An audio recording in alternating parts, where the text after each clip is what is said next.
Por otra parte, se ha producido un nuevo llamado al Congreso de los Estados Unidos. Este viernes, vía Twitter, el presidente Donald Trump ha instado a los republicanos y a los demócratas a unirse para aprobar un paquete de seguridad que incluya fondos para la construcción del muro en la frontera con México. Los republicanos y demócratas deben unirse finalmente con un importante paquete de seguridad fronteriza que incluirá fondos para el muro.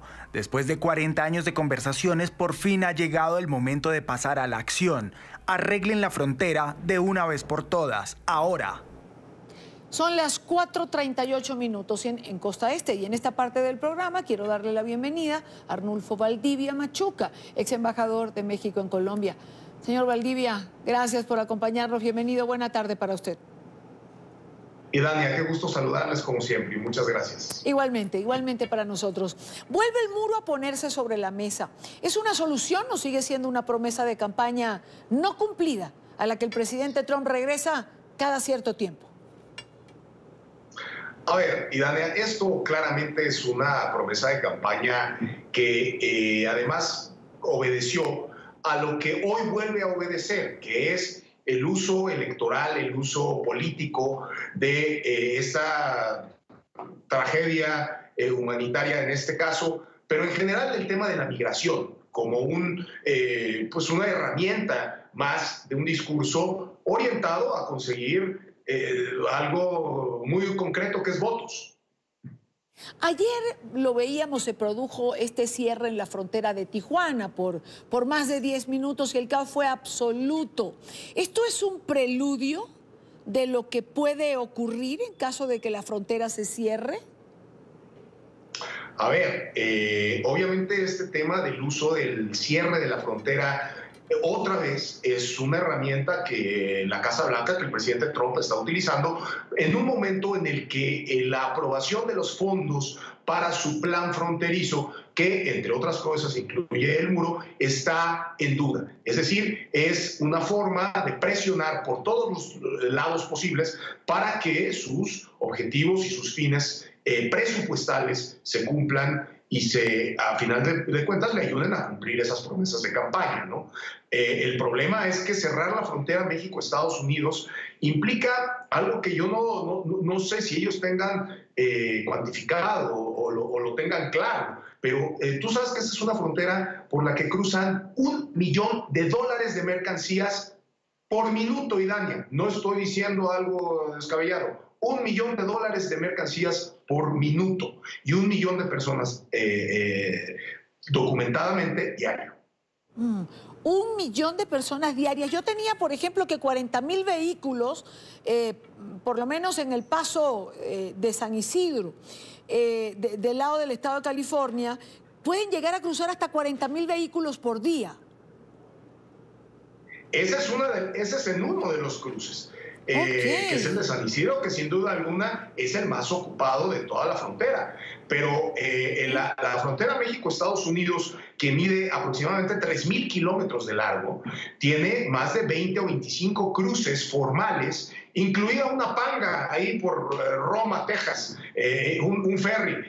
La realidad es que el cruce, es decir, esa es la frontera más ocupada del mundo en materia de mercancías y en materia humana. Eso es a lo que nos estaríamos enfrentando si por motivos, vuelvo a lo mismo, presupuestales, políticos, electorales, se decidiera tomar una medida de esta naturaleza, y se está utilizando claramente esta tragedia humanitaria de los centroamericanos, claro, pues como una herramienta. Ahora, Arnulfo, $1 millón en mercancías por minuto. Esto, digamos, es un intercambio comercial, porque es que a rato pareciera, cuando se amenaza con cerrar la frontera, que el perjudicado es México solamente. ¿Qué pasa con Estados Unidos? Claro, a ver, es que ahí el tema es que muchas de estas mercancías y gran parte de estas personas son americanos, es decir, tanto las personas son estadounidenses que cruzan a México por distintos motivos, incluidos los laborales, incluidos los educativos y viceversa, pero también productos estadounidenses fabricados en México que llegan a los Estados Unidos y que obviamente en un cierre de la frontera equivaldría a un desabasto importante en una serie de productos que ciertamente surten los mercados estadounidenses.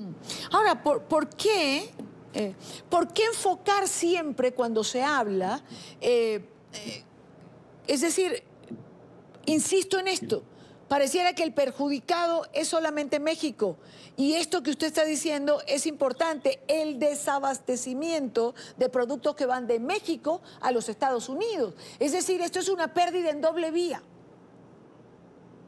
Así es, Idania, y es precisamente lo absurdo de estas acciones y declaraciones. Es decir, el tema es que somos economías inevitablemente y países, porque además hay una sociedad fronteriza que se mueve muchísimo más allá y en otra frecuencia de las dos capitales. Una sociedad fronteriza que vive y convive todos los días. Pero además somos economías inevitablemente entrelazadas. Entonces, todas estas medidas, repito, con origen y con propósito político, pues no son otra cosa que, pues, diría yo, amenazas encaminadas y enfocadas a la emoción de la gente, a generar en la gente y a través de la presión del ciudadano común y corriente que no tiene esta información, sino que lo que tiene es la emoción de la declaración o de esta supuesta invasión de migrantes de la que está siendo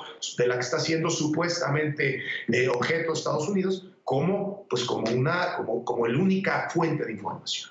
Ahora, ¿qué hacer, Arnulfo, por otra parte, con esta situación que se ha vuelto crítica, más aún cuando autoridades y habitantes de Tijuana rechazan ellos mismos la presencia de quienes forman parte de esta caravana de migrantes centroamericanos? A ver, Idane, querida, es que estamos acudiendo al epítome, al ejemplo y a la muestra más clara de la irresponsabilidad política de un montón de todos los involucrados. A ver, esta caravana empieza en Honduras con un grupo político, unos diputados, que se les ocurre organizarla como una forma de generarle un problema al gobierno hondureño. El gobierno hondureño también permite que eso suceda porque piensa que puede atacarlos de regreso. Después de eso empiezan a caminar. Yo no dudo que haya muchísima gente en esa caravana que efectivamente tenga fines, peligro humanitario, económicos, pero en realidad el origen no es ese. El origen es una serie de personajes, y ahí están los videos, pagados para que empiecen esta caravana. El gobierno de los Estados Unidos, en una época electoral, irresponsablemente también, pues le conviene que esta caravana llegue a sus fronteras para poder hacer lo que hoy están haciendo, que es decir, vamos a militarizar, hay un peligro nacional. Y las ONGs, y hay que decirlo claramente, en el sur de México, dicen que estas personas tienen derecho de tránsito. Irresponsablemente. ¿Por qué? Porque para que haya un derecho de tránsito, Diana, tiene que haber el tránsito, es ir del punto A al punto B. Cuanto entre el punto A y el B hay un muro del que tú no tienes ningún control, como lo estamos viendo, entonces ya no es tránsito y ya no hay derecho de tránsito y no lo puedes controlar. Entonces, ¿dónde están los que reclaman el derecho de tránsito ahora que estas personas están varadas en Tijuana y que desafortunadamente caen en lo que yo en este mismo espacio dije hace unas semanas, en situaciones de absoluto desabasto de comida, de mendicidad, de falta de recursos y sin la posibilidad de cruzar? De todo esto quiero rescatar algo particular. Hay un manejo político detrás. Usted menciona a políticos hondureños, pero también se dice, por ejemplo, que estaría financiada por sectores de Chile, Bolivia, Venezuela. A ver, yo no tengo, digo, de lo que hemos y que es público, se ven pues obviamente todas estas pruebas de cuando estas personas están siendo pagadas para subirse a los autobuses que finalmente las trasladaron.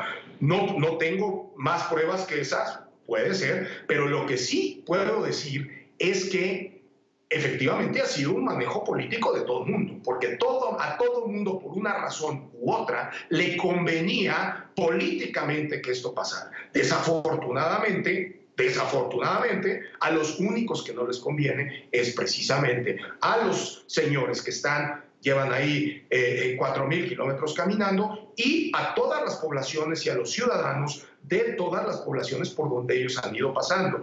Y aquí hay, Idania, vuelvo a lo mismo, dos puntos de vista importantes que hay que tener en cuenta. El humanitario, por supuesto, y los derechos humanos de las que estas personas pues tienen naturalmente. Claro. Y que hay que protegerlo. Y por el otro lado también los derechos humanos, los derechos jurídicos de todos los lugares por donde ellos van pasando. Claro, es decir, es un tema de desarrollo. Pero lo cierto es que están allí por una razón o por otra. Lo cierto es que, irresponsables o no, todos los involucrados tienen, por decirlo de alguna manera, este paquete en las manos, esta papa caliente. ¿Qué van a hacer ahora con esto? Yo creo que nunca pensaron qué van a hacer con ello. O sea, yo creo que nunca se imaginaron qué va a pasar. Ahora, esto coincidió con un momento también, diría yo, institucionalmente desafortunado en México, que fue literalmente el final. Al gobierno actual le queda una semana. El gobierno actual, pues obviamente no tenía, y lo digo pues porque así fue, incentivos para tratar el tema. Y el gobierno entrante todavía no puede hacer nada al respecto. Entonces también hubo en México también un momento de una especie de lapso de transición institucional en donde tampoco México tuvo la capacidad de respuesta. Hoy lo que México sí tiene, repito, es el problema en la frontera, el problema en Tijuana, el problema en toda la frontera norte, que repito, y hay que dejarlo muy claro porque esto sucede una y otra vez, Idania. En este caso explotó la bomba, en este caso la papa nos quemó las manos, pero hace unas semanas las ONGs en el sur de la frontera de México decían que todos estos señores tenían derecho de tránsito. Ahí es donde está el derecho de tránsito. Claro. No hay tránsito. Ahora, la pregunta es, ¿algo va a cambiar a partir del 1 de diciembre cuando asuma el presidente López Obrador? Eso no lo sé, es decir, la política migratoria del nuevo gobierno no ha sido delineada. A mí me anima saber que al frente del Instituto Nacional de Migración, donde sí ha sido anunciado ya el titular, habrá una persona profundamente conocedora del tema, que es Tonatiuh Guillén, exrector del Colegio de la Frontera Norte, que es un gran conocedor del tema migratorio y que ciertamente, además, pues tiene pues, una orientación de política pública, que es lo que en el tema migratorio por años se ha requerido y desafortunadamente no siempre hemos tenido. Pues quiero agradecer a Arnulfo Valdivia Machuca, ex embajador de México en Colombia. Gracias, Arnulfo, por estar con nosotros. Buena tarde.